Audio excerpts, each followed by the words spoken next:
Daily news പ്രഭാത വാർത്തകൾ നിങ്ങൾക്കായി അവതരിപ്പിക്കുന്നത് KSFE. ഹെങ്കോ റിസർച്ച് സെന്ററിലേക്ക് സ്വാഗതം. ഇത് പുള്ളിക്കാരന്റെ ഗിഫ്റ്റാ. 4 വാഷിൽ ഫെയ്ഡായി.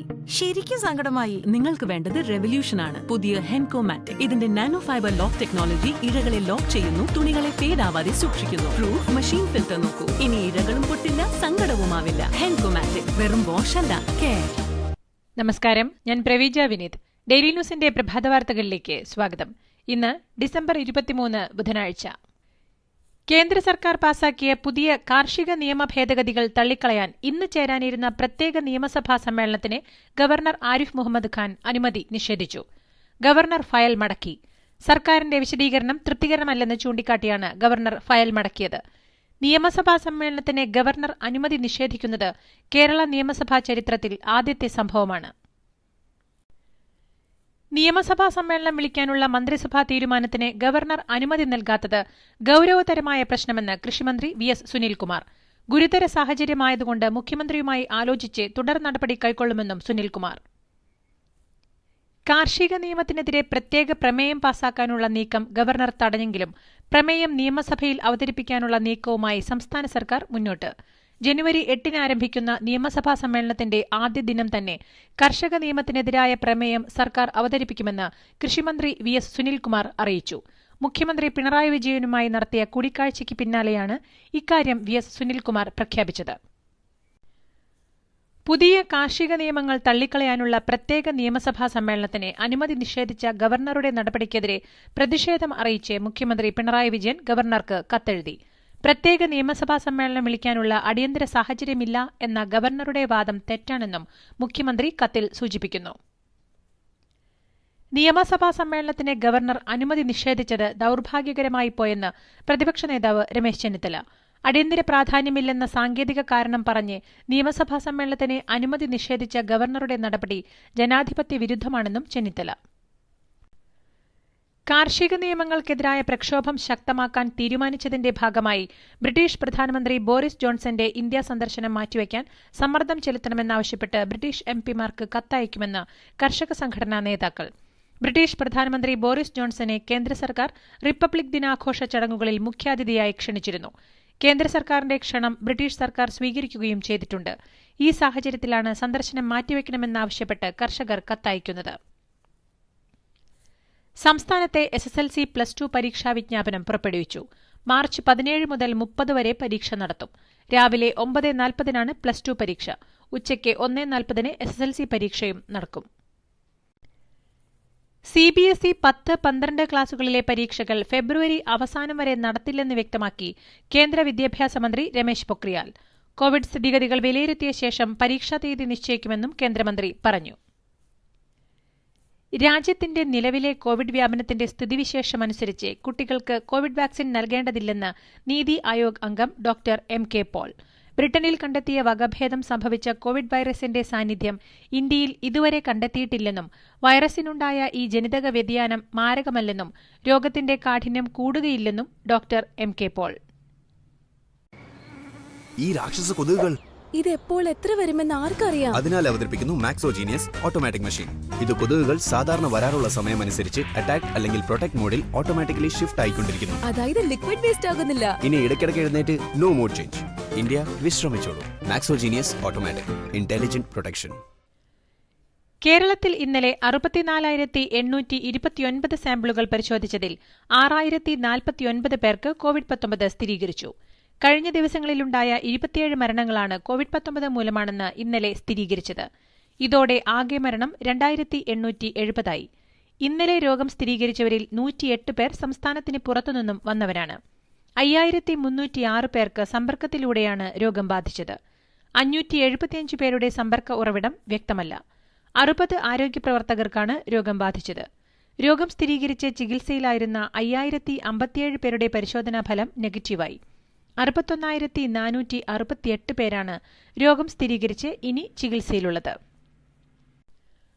കോവിഡ് ബാധിച്ചവരുടെ ജില്ല തിരിച്ചുള്ള കണക്ക്: കോട്ടയം 760, തൃശൂർ 747, എറണാകുളം 686, കോഴിക്കോട് 598, മലപ്പുറം 565, പത്തനംതിട്ട 546, കൊല്ലം 498, തിരുവനന്തപുരം 333, ആലപ്പുഴ 329, പാലക്കാട് 303, കണ്ണൂർ 302, വയനാട് 202, ഇടുക്കി 108, കാസർഗോഡ് 72. സംസ്ഥാനത്ത് ഇന്നലെ 4 പുതിയ ഹോട്ട്സ്പോട്ടുകൾ. ഇന്നലെ 3 പ്രദേശങ്ങളെ ഹോട്ട്സ്പോട്ടിൽ നിന്നും ഒഴിവാക്കി. സംസ്ഥാനത്ത് ഇതോടെ ആകെ 458 ഹോട്ട്സ്പോട്ടുകൾ. കോവിഡ് ബാധിച്ച് തിരുവനന്തപുരം മെഡിക്കൽ കോളേജ് ആശുപത്രിയിലെ തീവ്രപരിചരണ വിഭാഗത്തിൽ ചികിത്സയിൽ കഴിയുന്ന കവയിത്രി സുഗതകുമാരിയുടെ ആരോഗ്യനില കൂടുതൽ വഷളായി. കോവിഡിന്റെ ഭാഗമായുള്ള കടുത്ത ബ്രോങ്കോ ന്യൂമോണിയയ്ക്കൊപ്പം ഹൃദയം, വൃക്ക എന്നിവയുടെ പ്രവർത്തനവും തകരാറിലായതിനാൽ അതീവ ഗുരുതരാവസ്ഥയിൽ തുടരുകയാണെന്നും ആശുപത്രി അധികൃതർ. ശബരിമല ദർശനത്തിന് ദിനംപ്രതി അനുവദിക്കുന്ന തീർത്ഥാടകരുടെ എണ്ണം 5000 ആയി വർദ്ധിപ്പിച്ചു.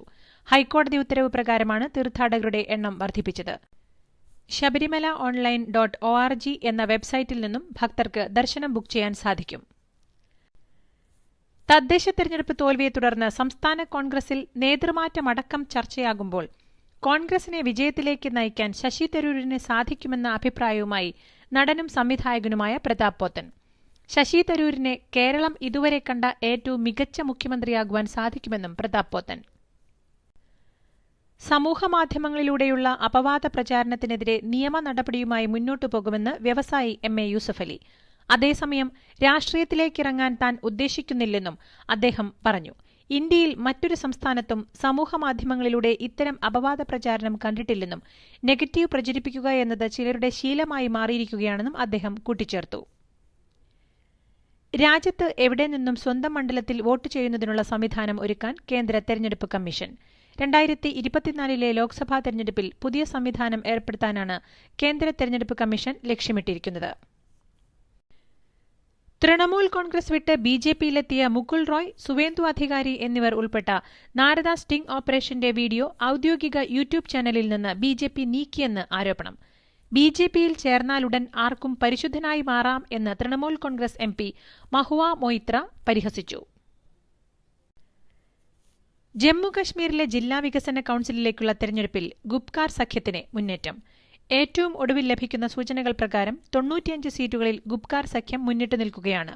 BJP 57 ഇടങ്ങളിൽ ലീഡ് ചെയ്യുന്നു. കോൺഗ്രസ് 22 സീറ്റുകളിൽ മുന്നിലാണ്. നീ ഇതുവരെ നിന്റെ ബാറ് മാറ്റിയില്ലേ? എച്ചിൽ പാത്രങ്ങളിൽ ബാക്ടീരിയ 19 മിനിറ്റിൽ 700% വളരുന്നു.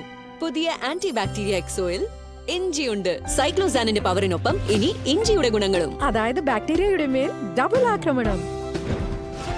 എക്സോ family, healthy family from Jyothy lab.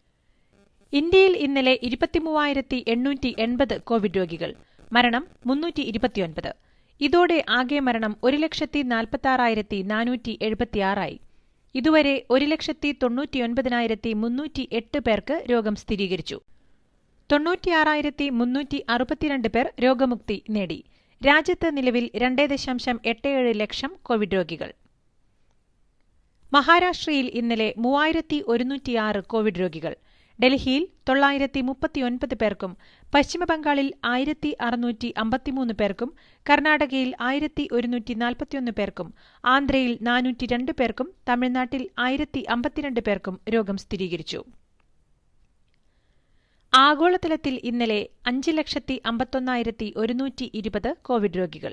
അമേരിക്കയിൽ 1,52,051 പേർക്കും ബ്രസീലിൽ 55,799 പേർക്കും ഇംഗ്ലണ്ടിൽ 36,804 പേർക്കും റഷ്യയിൽ 28,776 പേർക്കും ജർമ്മനിയിൽ 22,495 പേർക്കും രോഗം ബാധിച്ചു.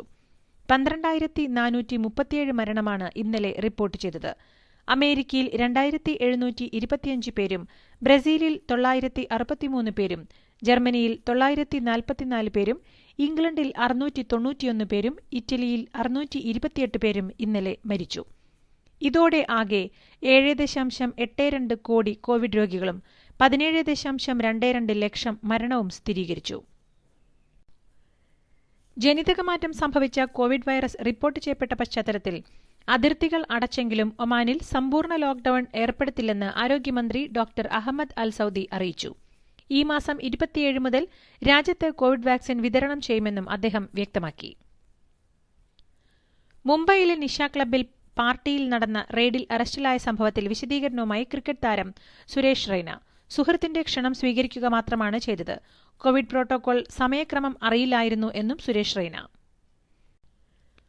ഓസ്ട്രേലിയയ്ക്കെതിരായ അഡ്ലൈഡ് ക്രിക്കറ്റ് ടെസ്റ്റിനിടെ പാറ്റ് കമ്മിൻസിന്റെ ബൌൺസർ കൊണ്ട് പരിക്കേറ്റ ഇന്ത്യൻ പേസർ മുഹമ്മദ് ഷമിക്ക് ഡോക്ടർമാർ 6 ആഴ്ചത്തെ വിശ്രമം നിർദ്ദേശിച്ചു. ഇതോടെ ഷമിക്ക് ഫെബ്രുവരിയിൽ ഇന്ത്യയിൽ നടക്കുന്ന ഇംഗ്ലണ്ടിനെതിരായ ആദ്യ ടെസ്റ്റും നഷ്ടമായേക്കും.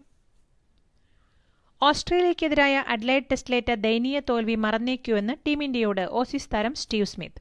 അടുത്ത പോരാട്ടം മെൽബണിലാണെന്നും അതിനായി ഇന്ത്യ തയ്യാറെടുക്കണമെന്നും സ്റ്റീവ് സ്മിത്ത്. ISLൽ ആദ്യ ജയത്തിനായുള്ള ഒഡീഷ FCയുടെ കാത്തിരിപ്പ് നീളും. ആവേശപ്പോരിൽ കരുത്തരായ നോർത്ത് ഈസ്റ്റ് FCയെ സമനിലയിൽ പിടിച്ചുകെട്ടാനായതിന്റെ ആശ്വാസവുമായി ഒഡീഷ കളം വിട്ടു. ഇരു ടീമുകളും 2 ഗോൾ വീതമടിച്ചാണ് സമനിലയിൽ പിരിഞ്ഞത്. ഇതോടുകൂടി ഇന്നത്തെ ഡെയിലി ന്യൂസ് പ്രഭാത വാർത്തകൾ സമാപിക്കുന്നു. ഡെയിലി ന്യൂസിനു വേണ്ടി വാർത്തകൾ വായിച്ചത് പ്രവീജ വിനീത്.